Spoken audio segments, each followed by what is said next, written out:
Are you still not playing Pioneer? Pioneer is a format with fresh new graveyard options, just ripe for the reaping. And Dredgeless Dredge is a deck that seeks to imitate the broken powerhouse cards of old. All of the payoff cards for a yard-based strategy are here, but we need to find a new engine. Thankfully, the Golgari are here to lend us a hand once again by doing the legwork of filling our yards with the ghastly ghouls of Innistrad, allowing this deck to seemingly run on empty, and then keep grinding away long after our hand is gone. To the Golgari, anything buried is treasure, and no part goes to waste. So let's dig up some trouble with Paydirt. This deck is about filling our yard as fast as possible to hit as many payoff cards as possible. A payoff card is one that will benefit from being sent to the graveyard or benefit for having a large yard. Deathrite Shaman is a powerhouse 1-drop who is banned in not only Modern but also Legacy. But Deathrite is perfectly legal in Pioneer, but his ability turns all graveyards, ours and our opponents, into ammo. A Shock a Turn gives us reach late game and pressure early game,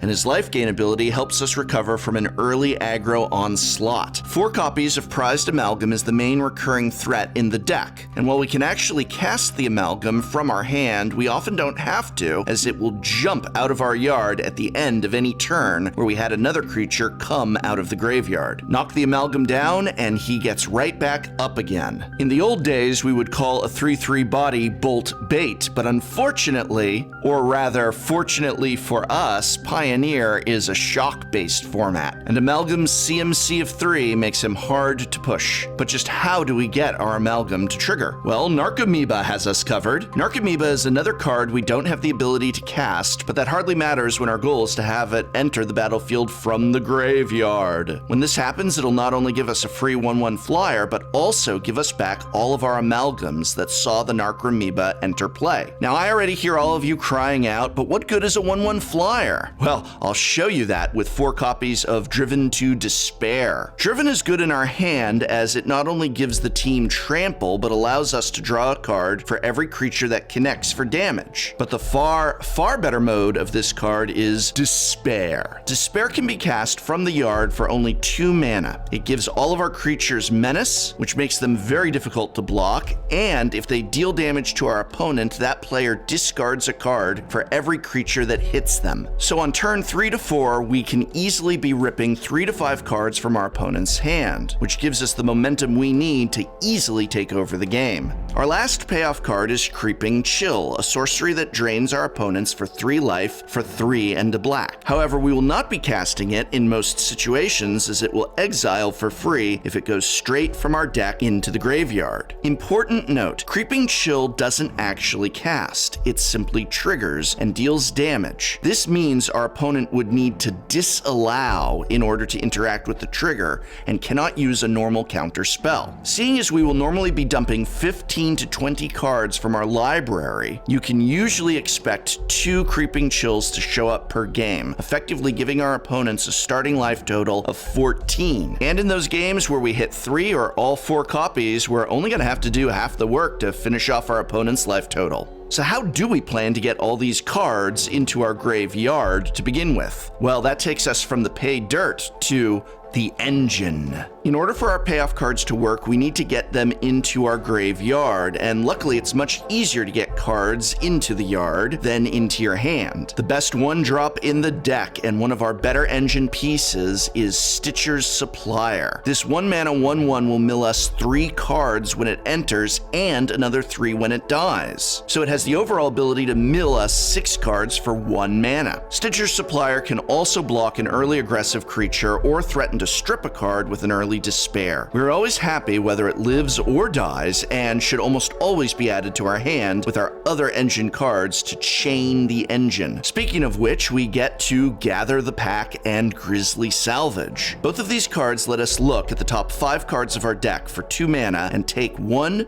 or 2 creatures for Gather the Pack, or in the case of Grisly Salvage, a creature or a land. The unchosen cards are sent directly to the graveyard, which will trigger Narcomoeba Narcomoeba and Creeping Chill and build our graveyard further. And please note, you don't have to take a card if you don't want to. If the only creature revealed is a prized amalgam, you're usually better off taking nothing. Grisly Salvage is a little better than Gather, as it's an instant and lets us take a land since we almost always want to have that land. Satyr Wayfinder is a creature that will let us look at the top 4 cards of our deck for a land and dump the rest into the yard. It also then sticks around with that 1/1 body, which only makes Despair better. If given an option to cast Salvage or Satyr on turn 2, you will generally want to cast Satyr just for the body, even if it mills 1 less card. Undercity Informer is a huge engine card that, if unchecked, will allow you to mill out your own deck. For 3 mana, this 2/3 lets you pay 1 generic to sack a creature and mill someone until they mill a land. Keep in mind that the Informer can just sacrifice itself, which allows you to block with them, and then, before damage is dealt, sack and mill yourself away. Or you can just sacrifice a Stitcher and mill even more. With the Informer in play, you can begin digging for the remaining chills in your deck to finish your opponents off, as well as turn any removal spell or board wipe into a boon of graveyard fodder and amalgams. The last piece of our engine is unique in the fact that it is also a payoff card. Haunted Dead is a bit of an oddity as a 4-mana 2/2 that comes with a 1/1 flying spirit. It's definitely not the worst value, but where this card truly shines, like most of the deck, is in the yard. For 1, a black, and 2 cards from our hand,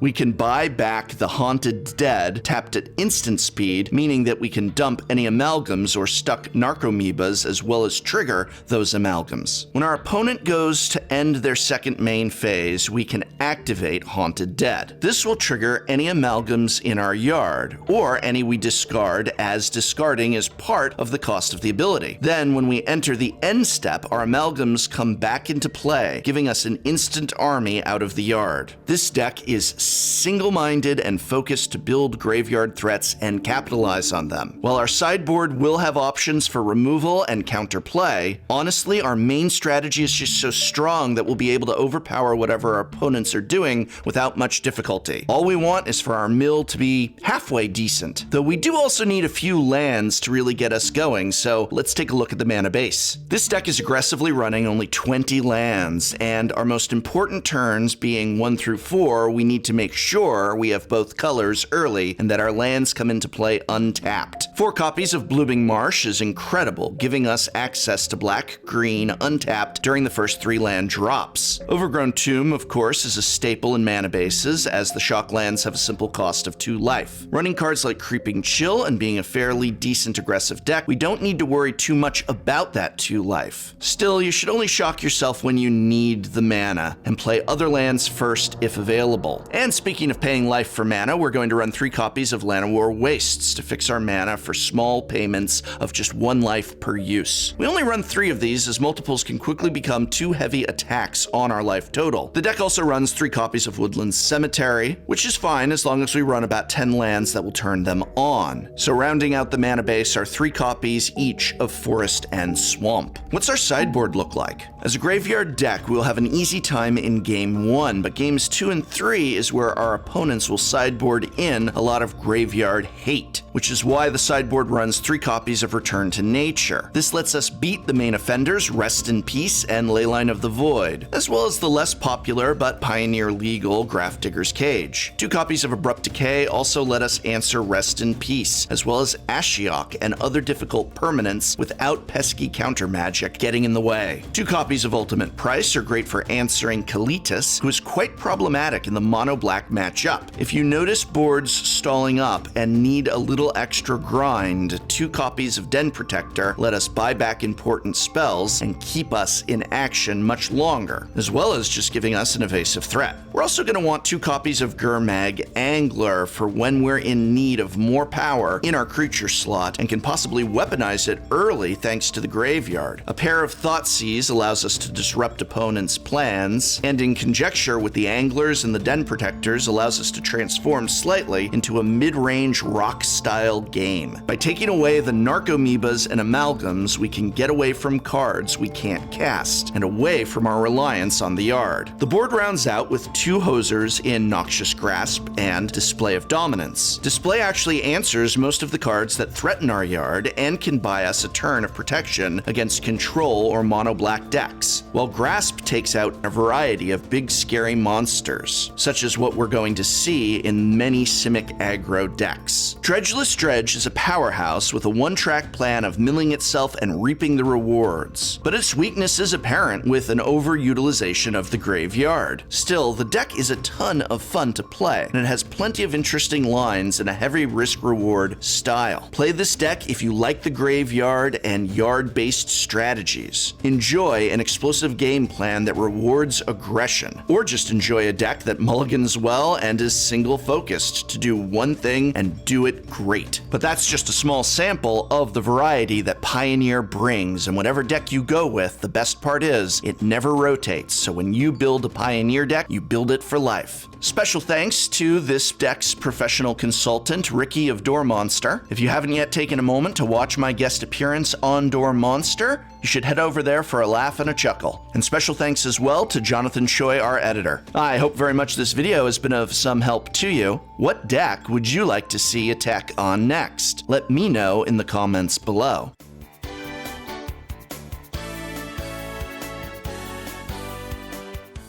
It's a bit of a Swiss Army knife with a pair of the Royal Scions. This 3-mana planeswalker will let us loot every turn and make whatever threats we find that much more lethal with a +2/+0 trample and first strike, which will assure us air superiority on a Phoenix and make sure our thing in the ice gets past all chumps our opponents wants so desperately to block with.